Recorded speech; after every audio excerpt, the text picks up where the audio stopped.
दीदी तनी मोबाइल याद दे ना हमहू बतियाई दीदा से। बतियावे खाती कहता हमार छोटका भाई बतियाला दुई बात ना त जान खाई जाई। दीदा ए दीदा बतियावे खाती कहता हमार छोटका भाई बतियाला दुई बात ना त जान खाई जाई। अच्छा दे भाई बतिया लेते। हेलो हेलो दीदा। हाँ बोला। हमर न एक ठो मोबाइल दिया देता जौनन थानी लियोनिया वाला तलेला और न 10,000 रुपया दीदी के अकाउंट में डलवा देता। सारा वो हम पैसा के पेड़ हिलावत है। फरमाई से अपने बाप के ओरी बहे दे अरे बहे दे बस करार सारे रहे दे बस करार सारे रहे दे बात दीदियों के अपने ते कहे दे बस करार सारे रहे दे बात दीदियों के अपने ते कहे दे। ए दीदा दीदी का लो थुलेला तनी आज हम लो थुलला।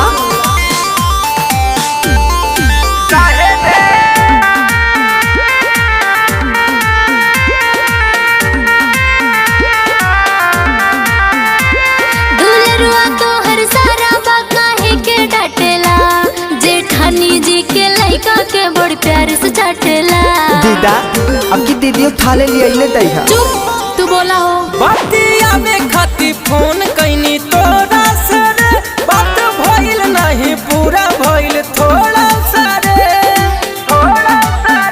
बाबू छोड़ मोबाइल दीदी हाथे दई दे और दई दे बस करार सारे रहे दे बस करार सारे रहे दे बात दीदियों के अपने ते कहे दे बस करार सारे रहे दे बात दीदियों के अपने ते कहे दे। हमार छटका कहे दे हमार छटका कहे दे। म्यूजिक बाय अरविंद राज।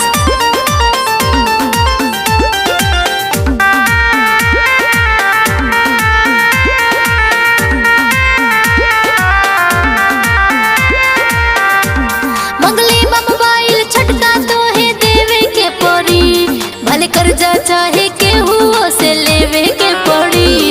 इतना दिन से कमात है ऐठे मोबाइल ना दे सकता। कर्जा मांगे के ना हमारे बाया कल हो अपने बाप के ना देले बनी चप्पल हो जीजा के जनी पिजा बनी ढहे दे और ढहे दे बस करार सारे रहे दे बस करार सारे रहे दे बात दीदियों के अपने ते कहे